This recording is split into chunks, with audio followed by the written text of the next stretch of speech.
And welcome back to the NFL Quick Talk podcast. If you haven't already subscribed to the channel, and I made my third mock draft, basically making every single trade that is realistic to what's going to go on in the draft. So every possible combination of trades I made, and there's a lot of them. So let's get right into it.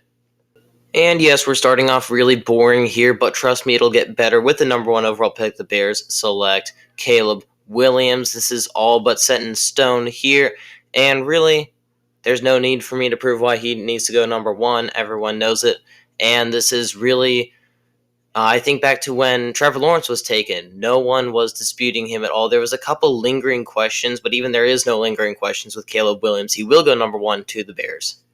With the number two overall pick, the Commanders could do a lot of different things, but I think they stay here and take Drake May. Drake May has looked ever so slightly better in his pro days and combine and workouts.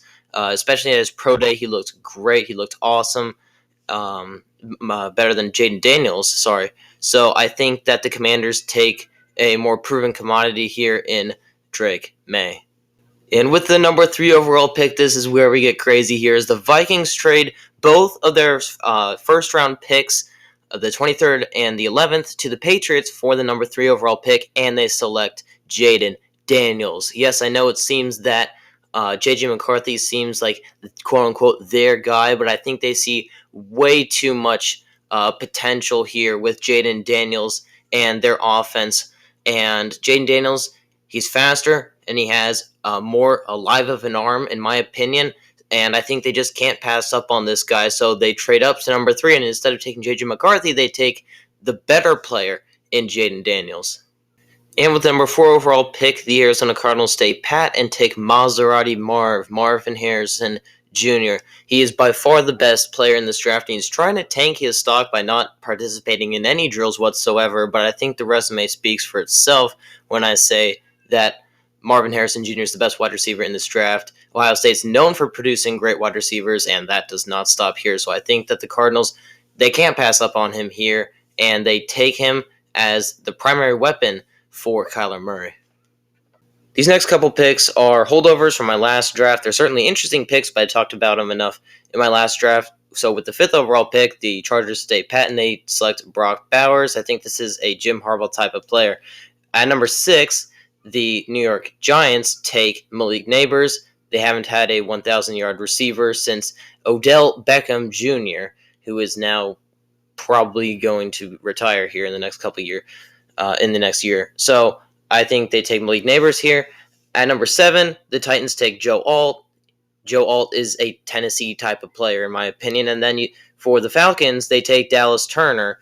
So they need defensive line, Defensive line is the position most of need for the Falcons, and they do it with the best defensive player here in this draft. With the 9th overall pick belonging to the Bears, and the Bears not having really any need on their board, pressing need at that, they trade back to the 14th spot, and allow the Saints to commandeer the 9th overall pick and take Rome Odunze here. They lost Michael Thomas. Michael Thomas got cut. So really the only solidified wide receiver on that Saints roster is Chris Olave. And they get a stud here in Rome Odunze and really give Derek Carr a chance to resurrect his career. And with the 10th overall pick, the Jets take Olu Fashanu. Tyron Smith is 33 years old. He's really up there in age. And Mekhi Becton is just so-so, and I think that they get a stud here in Olu Fashanu. I think that he is one of the best prospects, period, in this draft. He was one of the best prospects, period, in last year's draft, and he has a whole other year of experience now. So I think the Jets would be unwise to pass on Olu Fashanu. And here with the number 11th overall pick, the Patriots do not take a quarterback, and they take an offensive tackle. Yes, they were hoping for Olu Fashanu, but he went off the board. There are a million different situations here where he stays at and is available at 11, but they get the next best thing in Taliase Fuaga. They need to start this rebuild off with a generational talent at offensive tackle, and I think that they get that here with Taliase Fuaga with the overpowering sheer nature of how Taliasa Fuaka plays, he will be great in this new era of the Gerard Mayo Patriots. And with the 12th overall pick, I was very hesitant to make this pick, but the Broncos select Bo Nix. Bo Nix is the player that resembles what Sean Payton wants to do with his offense. And yes, this is a reach because Bo Nix is not a top 15 level player. But seeing as how the Broncos don't have a second round pick and they don't have the assets to really trade up at all to get a really good quarterback, yes, they could trade down here, but I think that they stick with it here and take Bo Nix here. And with the 13th overall pick, J.J. McCarthy becomes a Las Vegas Raider, and I don't really think that Aiden O'Connell will be the starter. Like it or not, I don't think he'll be the starter. Gardner Minshew, he showed that he can be a good player at times, but he also showed his real inconsistencies here, and they get a really talented player in J.J. McCarthy that really has a lot to unpack here with his NFL career in terms of production. He didn't really produce numbers-wise at Michigan because of the way Michigan played, but with receivers like Devontae Adams, I don't know. He could become a stud here, and I think that the ceiling here for J.J. McCarthy is too high to pass up on for the Las Vegas Raiders. And this is where we circle back to the Bears, who traded with New Orleans to get this number 14 overall pick. And this is where they take corner Quinion Mitchell, the first corner off the board for me. He is a stud. Yes, he did play at Toledo, and my one fear with him is he didn't play against elite wide receivers at all since he was in the MAC. But really, that's beside the point. He's a ball hawk, and he's just a genetic freak of nature. I mean, dude did 20 reps of 225 on the bench press at the combine, ran one of the fastest 40 times.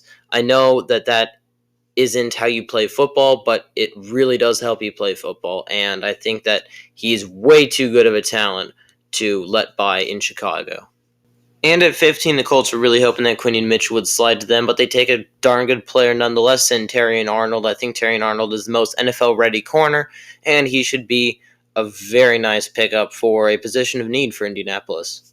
At 16th overall, the Seattle Seahawks take Jerzon Newton. What does Mike Macdonald want to do with his defense? He wants to clog up the middle. He wants to stop the run. You do that by having elite defensive tackles. Jerzon Newton is an elite defensive tackle, straight out of Illinois, straight out of college, and he will be a welcome addition to the Seattle Seahawks. At number 17, the Jaguars take a position of need, the top position of need in corner with Nate Wiggins. This might be a bit of a reach, but Nate Wiggins certainly has the tools to make this pick a successful one here for the Jacksonville Jaguars, and they need a corner bad. And the Bengals here take Amarius Mims, tackle out of Georgia, at the 18th overall pick. I really like how Amarius Mims plays. He's a tough, physical Georgia player, like all players really are out of Georgia. And I think he would be a very good fit with the Bengals playing alongside Orlando Brown.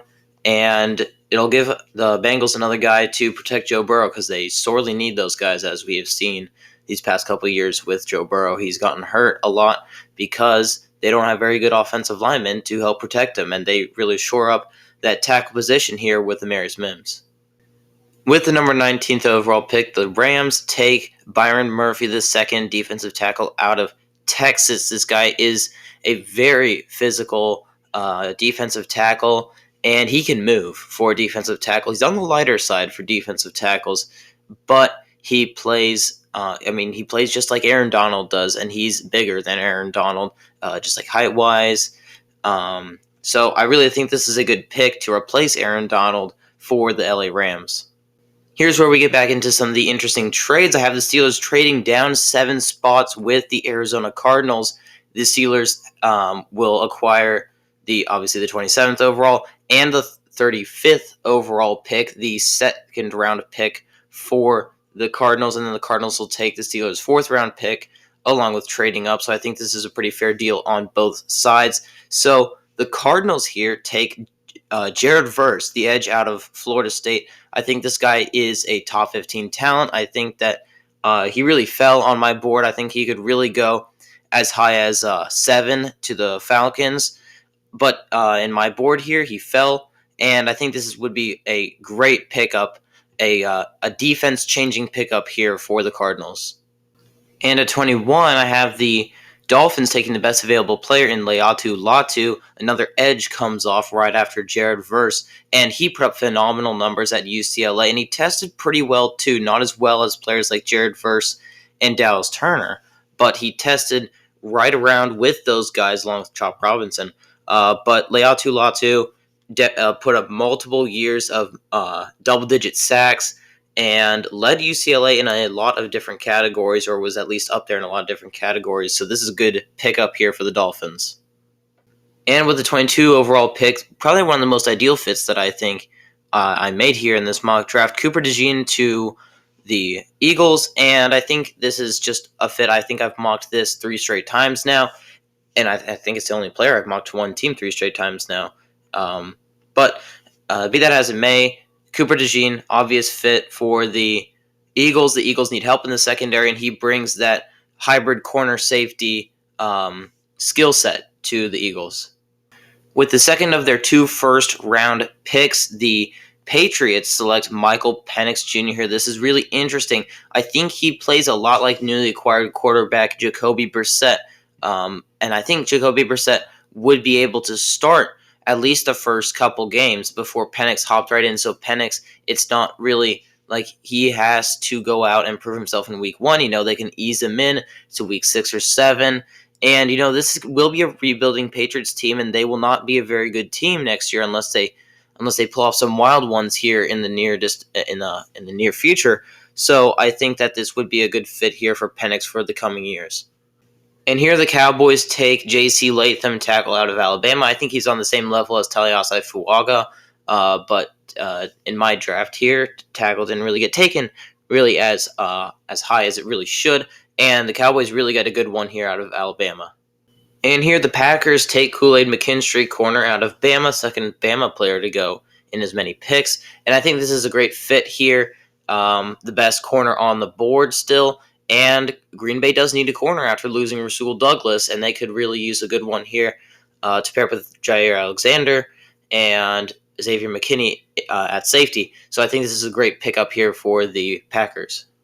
So here at 26, the Bills move up 2 spots to grab Brian Thomas Jr., the wide receiver out of LSU. I think they get spooked here because I think that the Steelers sneak peek might take a wide receiver, and they're 1 spot ahead of them here in this mock because they traded down to get this 27th overall pick. So I think they get jump scared a little bit here and move up 2 spots to select Brian Thomas Jr., and this is no slouch of a player at all. He's a great player, and he will really help to fill that role that Stephon Diggs left.